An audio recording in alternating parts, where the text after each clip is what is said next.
کیا آپ جانتے ہیں کہ خانہ کعبہ میں داخل ہونے والے مین گولڈن دروازے کے علاوہ ایک اور خفیہ دروازہ بھی تاریخ کے اندر موجود رہا ہے جسے اب ختم کر دیا گیا ہے؟ 19 اگست سن 2018 کے اندر حج کے دوران ایک ان ایکسپیکٹڈ ہوائی طوفان مکہ کے اندر پہنچا۔ اتنا تیز طوفان کہ حاجیوں کے عارضی خیمے تک اکھڑ گئے۔ اسی دوران تیز بارش بھی ہوئی، لیکن سب سے حیرت انگیز منظر تب دیکھنے کو ملا جب ہوا سے غلاف کعبہ اڑنے لگا اور اس کی اصل عمارت حاجیوں کی نظروں کے سامنے تھی، جو کہ دنیا کے کچھ ہی مسلمان کو دیکھنا نصیب ہوتا ہے۔ اس وقت کعبہ کا ایک تاریخی سچ لوگوں کے سامنے آیا کہ تاریخ کے اندر کعبہ کا ایک اور دروازہ بھی موجود رہا ہے جس کا نشان واضح طور پر آج بھی موجود ہے، اور یہ سیدھی کالے رنگ کی ہاریزونٹل لائن اس دروازے کا اوپری حصہ تھا جس کے بارے میں آج بھی زیادہ تر لوگ جانتے ہی نہیں ہیں۔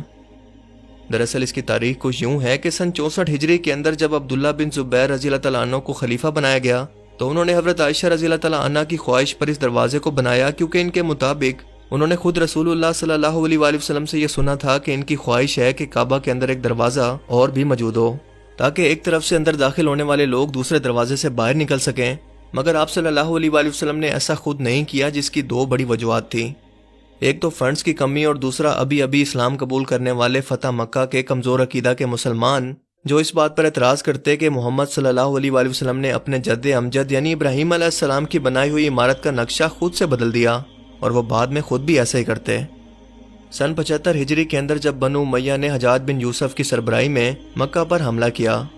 اس دوران خانہ کعبہ کی عمارت کو بھی شدید نقصان پہنچا، مگر بعد میں اسے دوبارہ تعمیر کیا گیا، اور اسی تعمیر کے دوران اس دروازے کو بھی ختم کر دیا گیا، جو کہ اس کی موجودہ تعمیر کے اندر آج بھی نشان کے طور پر واضح طور پر ہم دیکھ سکتے ہیں۔ جبکہ کعبہ کے دونوں دروازوں کو اسلامی خزانے کے طور پر میوزیم کے اندر رکھ دیا گیا، جہاں وہ آج بھی موجود ہیں۔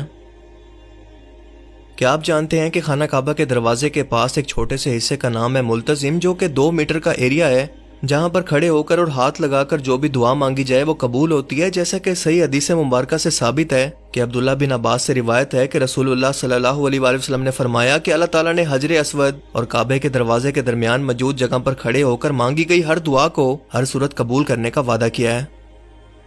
کعبہ کی دیوار کے ساتھ موجود یہ سرکولر نچلی دیوار کو حجر اسماعیل یا حتیم کہتے ہیں، اور یہ وہ جگہ ہیں جہاں پر آدم علیہ السلام کی توبہ قبول ہوئی تھی، اور اسی لیے عمرہ اور حج کرنے والے لوگ یہاں پر 2 رکعت نماز نفل ادا کرنے کو بہت بڑی سعادت سمجھتے ہیں، کیونکہ ان کے بھی گناہ اس نماز کے بعد اللہ تعالیٰ بالکل ویسے ہی معاف فرما دیتا ہے جیسے ان کے باپ یعنی حضرت آدم علیہ السلام کی خطا کو معاف کیا۔